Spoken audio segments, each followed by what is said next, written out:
இது என்னவென்றால் தென் மாவட்டத்தில் வந்து தேவேந்திர குல வேளாளர்கள் தாக்கப்பட்டே வராங்க. இதற்கு வந்து கண்டனம் தெரிவித்து தமிழக அரசும் காவல்துறையையும் கண்டித்து ஆர்ப்பாட்டம்.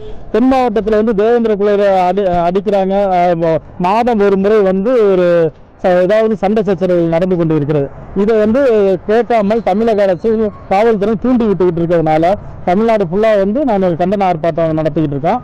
இதை வந்து இந்த பாராளுமன்ற தேர்தல் வருகிற பாராளுமன்ற தேர்தல் நடக்கக்குள்ளேயும் இதை வந்து சரி செய்யவில்லை என்றால் நாங்கள் வந்து சட்டசபையை வந்து முற்றுகை தமிழர் விடுதலை கழகம் சார்பாக முற்றுகை இருக்கின்றோம்.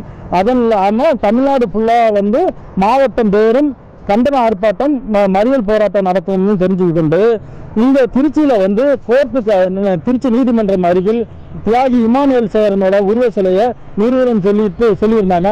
அதை நிறுவனத்தையும் கண்டித்து ஆர்ப்பாட்டமும், அப்புறம் திருச்சி ஏர்போர்ட் விமான நிலையத்துக்கு தியாகி இமானுவேல் சேகரன் பெயரை சூட்டுவேன்னு சொல்லி அந்த தேர்தலில் வந்து தமிழக அரசு உத்தரவாதம் கொடுத்துருச்சு. அதை நிறைவேற்றாதை கண்டித்தும் கண்டன ஆர்ப்பாட்டமானது சிறப்பாக நடைபெற்று கொண்டு இருக்கிறது.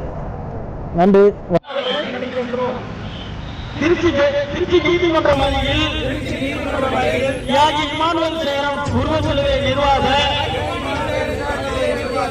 தமிழக அரசை கண்டிக்கின்றோம். தேவேந்திர குல வேளாளர்கள் கண்டிக்கின்றோம்.